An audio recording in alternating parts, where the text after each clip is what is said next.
ম্যাচে মাঠে নামার আগে এবার বড় সুখবর পেল বাংলাদেশ। টাইগার শিবিরে আসতে যাচ্ছে স্বস্তির নিঃশ্বাস। বিপরীতে চিন্তার কালো ভাঁজ প্রতিপক্ষের কপালে। প্রথম টি-20-র আগে কপাল থেকে বড় দুশ্চিন্তা দূর হলো লিটন দাসদের। লঙ্কানদের বিপক্ষে মাঠে নামার আগে বাংলাদেশের পাওয়া সুখবর আর প্রতিপক্ষের দুশ্চিন্তার কারণ নিয়ে বিস্তারিত জানবো রিপোর্ট। সময়টা একদমই ভালো যাচ্ছে না বাংলাদেশের। ওয়ানডে ও টেস্ট দুই ফরম্যাটে সিরিজ হেরে এখন দেয়ালে পিঠ ঠেকে গেছে ফিল সিমন্সের শিষ্যদের। তাই নিজেদের শেষ সম্মানটুকু বাঁচাতে স্বাগতিক শ্রীলঙ্কার বিপক্ষে এবার টি-20 সিরিজে মাঠে নামছে টিম টাইগার্স। যেখানে ম্যাচ শুরুর একদিন পূর্বে মন ভালো করার মতো সংবাদ পেল লিটন দাসের দল। বিপরীতে বড় বিপদে পড়তে হচ্ছে স্বাগতিকদের। বাংলাদেশের জন্য এবারে টি-20 সিরিজটা হতে যাচ্ছে বেশ চ্যালেঞ্জিং। টানা বাজে ভাবে ম্যাচ হার, একের পর এক সিরিজে পরাজয়, সব মিলিয়ে ভক্তরা অতিষ্ঠ ক্রিকেটারদের উপর। তাই বাড়তি চাপ নিয়ে বৃহস্পতিবার মাঠে নামবে লিটন দাসের দল। তবে হুট করে পাওয়া সুখবর কিছুটা হলেও নির্ভর করবে সফরকারীদের।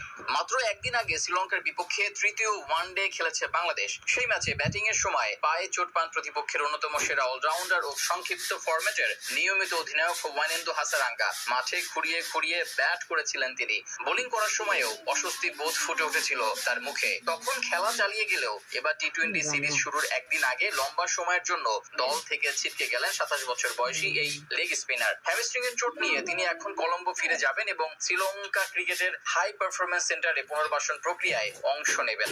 এদিকে বর্তমানে স্কোয়াডে আস্থা রেখে হাসারাঙ্গার স্থলাভিষিক্ত কারো নাম ঘোষণা করেনি টিম ম্যানেজমেন্ট। আর নিয়মিত অধিনায়ক ছিটকে যাওয়ায় ওয়ানডে সিরিজে নেতৃত্ব দেওয়া চারিত হাসারাঙ্গাই দায়িত্ব নেবেন আসন্ন 3 ম্যাচে। হাসারাঙ্গার না থাকাটা অবশ্য বড় স্বস্তির বিষয় বাংলাদেশের জন্য।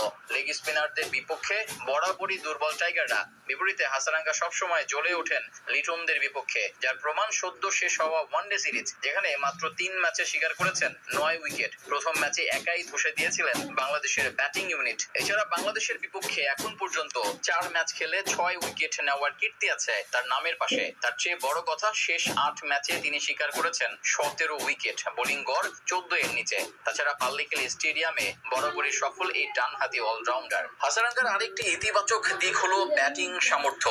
বিশেষ করে টি-20 ফরম্যাটের শেষ দিকে এসে ঝোড়ো ইনিংস খেলে ব্যবধান গড়ে দিতে পারেন তিনি। তাই এদিক থেকেও বলা চলে তার না থাকা বড় স্বস্তির খবর টাইগারদের জন্য।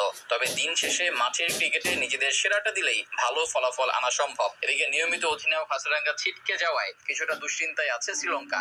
ঘরের মাঠে এখন আবার নতুন করে পরিকল্পনা সাজাতে হবে দ্য লায়ন্সদের। দুই দলের ম্যাচটি অনুষ্ঠিত হবে বৃহস্পতিবার রাত 7:30টায় ক্যান্ডির পাল্লিকেলে স্টেডিয়াম।